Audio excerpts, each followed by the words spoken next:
एक 34 साल की लड़की का उसी के घर में रात को खून हो जाता है। सुबह फॉरेंसिक डिपार्टमेंट वाले आकर हजारों तरह के एविडेंसेस कलेक्ट करके ले जाते हैं। इसके बाद साल पे साल बीतते जाते हैं, लेकिन खूनी कौन है 40 सालों तक पता नहीं चलता। लेकिन एक कोका कोला की कैन कुछ ऐसा काम करती है कि 40 साल पुराना केस 40 घंटे में सॉल्व हो जाता है।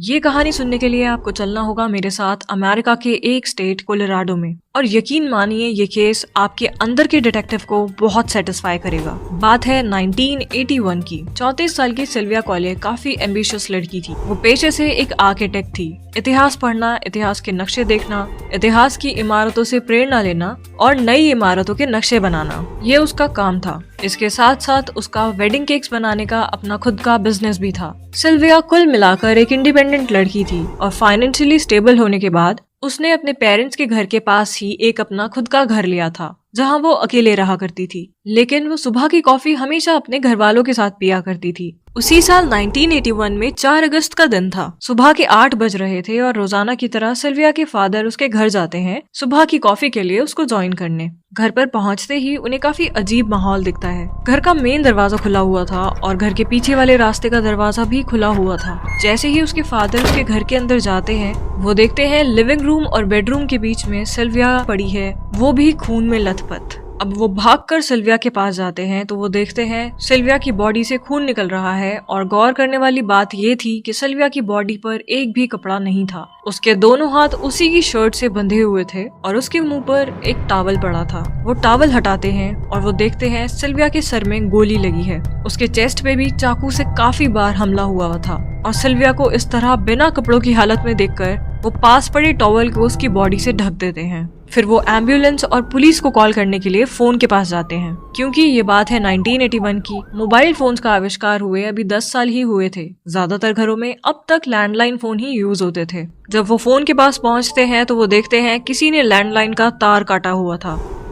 जब पुलिस सिल्विया के घर में पहुंचती है तो उसके फादर बताते हैं कि सिल्विया की बॉडी बिना कपड़ों की थी और ये टॉवल भी उन्होंने ही ढका है। पुलिस टॉवल को वापस हटा देती है ताकि वो क्राइम सीन को बिना डिस्टर्ब किए फोटोज कलेक्ट कर सके। सिल्विया की बॉडी को पोस्टमार्टम के लिए भेज दिया जाता है, जिसके बाद फॉरेंसिक डिपार्टमेंट वाले उसके घर की छानबीन करते हैं। छानबीन करने पर उनको दिखता है कि बेडरूम की विंडो को तोड़ने की कोशिश की गई है, लेकिन वो खिड़की ज्यादा मजबूत होने की वजह से टूट नहीं पाई। जिसके बाद वो बाथरूम में जाते हैं और वहाँ वो देखते हैं बाथरूम की एक बहुत बड़ी खिड़की पूरी की पूरी टूटी हुई है, और उस खिड़की से निकलकर रास्ता सीधे झाड़ियों में जाता है। सबूतों को इकट्ठा करने के लिए वो झाड़ियां भी टटोलते हैं, और झाड़ियों में लगभग 6 फीट दूर उन्हें टूटी हुई खिड़की के कांच मिलते हैं। घर के अंदर से भी बहुत सारे फॉरेंसिक एविडेंस मिलते हैं। सिल्विया की बॉडी भले ही ड्राइंग रूम और बेडरूम के बीच में फर्श पे मिली हो, लेकिन सिल्विया के बेडरूम में बेड पर बहुत सारा खून फैला हुआ था। उसकी पूरी बेडशीट, पिलो कवर्स और डोरमेट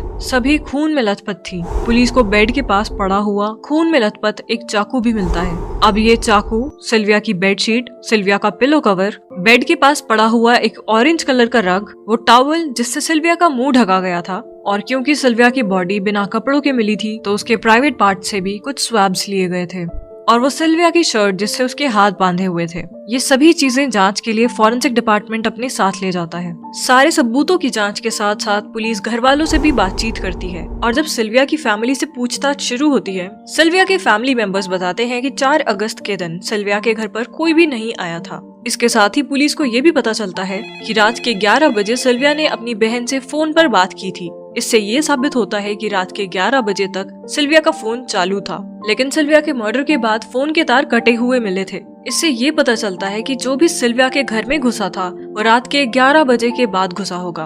अब सिल्विया की पोस्टमार्टम रिपोर्ट आती है, जिसके अंदर कॉज ऑफ डेथ 2 थे। पहला, उसकी चेस्ट पर 3 बार किया चाकू से हमला, जिसकी वजह से उसके हार्ट और दोनों लंग्स में काफी गहरी चोट आई थी, जिसमें बहुत ज्यादा ब्लड लॉस होने की वजह से सिल्विया की डेथ हुई। सिल्विया की मौत का सेकेंडरी कॉज था उसके माथे पर लगी गोली, और सिल्विया की बॉडी से मिले स्वैब्स ये साफ बता रहे थे कि उसके साथ सेक्सुअल असॉल्ट भी हुआ है। सिल्विया की बॉडी पर, पिलो पर, बेडशीट पर और टॉवल पर सीमेन के सैंपल्स थे। इसके अलावा सिल्विया की गर्दन पे एक गहरा लाल निशान था, जिसको देखकर साफ कहा जा सकता था कि सिल्विया की गर्दन घोटने की भी कोशिश की गई थी। पोस्टमार्टम में ये भी पता चलता है कि सिल्विया ने अपने आप को बचाने की काफी कोशिश की थी, और खुद को बचाने की कोशिश में सिल्विया के बहुत से नखून टूट गए थे। 1981 में ना तो साइंस ने इतनी ज्यादा तरक्की की थी और ना ही फॉरेंसिक साइंटिस्ट के पास इतनी अच्छी मशीनरीज थी जो उन सब चीजों की इतनी बारीकी से जांच कर सके। तो इन्वेस्टिगेशन ज्यादा लंबी खिंच गई। इस कांड के होने के 2 साल बाद यानी 1983 में फॉरेंसिक साइंस में कुछ डेवलपमेंट्स हुई, जहां उन्होंने एक ऑल्टरनेटिव लाइट बनाई जिसमें डीएनए काफी बारीकी से देखा जा सकता था। और आखिरकार 1983 में सिल्विया की बॉडी पे, टॉवल पे, शर्ट पे, पिलो कवर पे, बेडशीट पे और उस ऑरेंज कलर के रग पे फॉरेन डीएनए यानी किसी और का डीएनए आइडेंटिफाई हुआ था। लेकिन अब प्रॉब्लम वाली बात ये थी कि डीएनए इतने कम अमाउंट में था कि उसको उन चीजों पर से हटाकर मैचिंग के लिए भेजना पॉसिबल नहीं था। टाइम बीतता गया, लेकिन टाइम के साथ साथ साइंस भी तरक्की करता गया और सन आया 2000। सीबीआई फाइनली उस डीएनए को डेवलप कर पाया और वो निकला एक आदमी का डीएनए। सीबीआई एफबीआई की मदद से वो डीएनए मैच करने के लिए कंप्यूटर सिस्टम में डालती है, लेकिन वो किसी भी अपराधी के रिकॉर्ड से मैच नहीं होता। इसका मतलब जो भी खूनी था उसका शायद ये पहला और आखिरी अपराध था। इसी बीच एक चोर ने अपने ऊपर झूठा इल्जाम ही ले लिया, लेकिन बाद में इन्वेस्टिगेशन में पता चला कि वो चोर फ्री का खाना और फ्री की सिगरेट लेने के लिए जेल जाना चाहता था, इसीलिए वो झूठ बोलकर अपने आप को फंसाना चाहता था। इसके बाद हर साल सीबीआई और एफबीआई इस डीएनए को डेटाबेस से मैच करवाने की कोशिश करते थे, लेकिन 2020 तक ये डीएनए किसी भी डेटाबेस में किसी से भी मैच नहीं करा।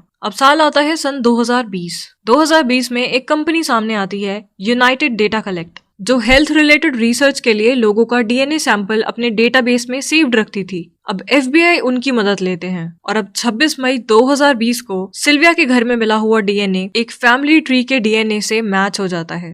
पुलिस के लिए आसानी की बात तब हुई जब उस फैमिली के बहुत कम लोग बचे थे। धीरे धीरे पुलिस ने सबको रूल आउट किया और शक की सुई गई सिर्फ एक ही इंसान पर, एक आदमी जो 1981 में सिल्विया के घर से लगभग 20 किलोमीटर दूर रहा करता था और पास में ही नेब्रास्का नाम की जगह रह रहा था। अब पुलिस उसकी बिल्डिंग के चक्कर काटने शुरू करती है। एक दिन एक आदमी उस बिल्डिंग का कूड़ा इकट्ठा करके घर के पास वाले डस्टबिन में डालने गया और मौके का फायदा उठाकर पुलिस वाले वो बैग्स उठाकर फॉरेंसिक वालों के पास ले गए। उस गार्बेज में पुलिस को जिस पर शक था उसी के नाम से एक बिल मिला जिसमें उसका ईमेल एड्रेस था और उसके खरीदे हुए सामान की लिस्ट थी। उस खरीदे हुए सामान में कोका कोला की एक कैन का नाम भी था जो वनीला फ्लेवर की थी और लकीली उसी बैग में वो कैन भी मिल जाती है। पुलिस उस कैन का डीएनए सिल्विया के घर से मिले डीएनए से मैच करवाती है और वो डीएनए मैच हो जाता है। पुलिस नेब्रास्का वापस जाती है और उस बिल्डिंग से पकड़ के लाती है डेविड डेनवे नाम के इस 62 साल के आदमी को, जिसने आज से 40 साल पहले सिल्विया का खून किया था। और जब उसने सिल्विया का खून किया होगा वो लगभग 22 साल का रहा होगा।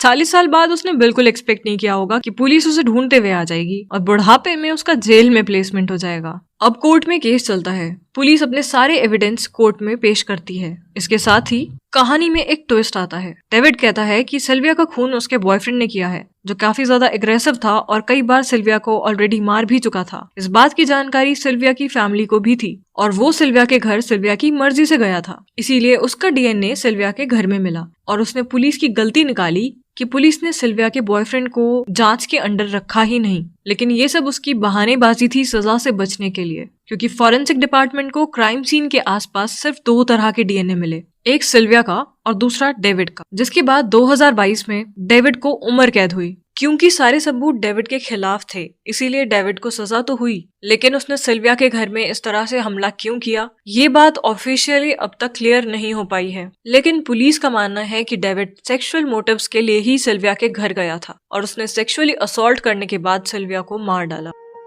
सिल्विया को इंसाफ तो मिला, लेकिन उस इंसाफ को देखने के लिए उसके माता पिता जिंदा नहीं रहे। आज सिल्विया के साथ इंसाफ होते हुए देखने के लिए उसकी फैमिली से सिर्फ एक छोटी बहन है जिसकी शादी हो चुकी है। और इस केस का फैसला सुनाने के बाद जज ने एक इंटरेस्टिंग लाइन बोली थी। उन्होंने बोला, अगर किसी के साथ अपराध हुआ है तो आप होप मत हारिए, पुलिस और फॉरेंसिक आपकी जरूर मदद करेगा और आपको जरूर इंसाफ मिलेगा। और दूसरी लाइन उन्होंने बोली थी, और जिन लोगों ने आज तक क्राइम किया है और वो बच निकले हैं तो वो ये बिल्कुल ना सोचें कि वो हमेशा के लिए बच गए हैं। पुलिस आपके लिए आ रही है।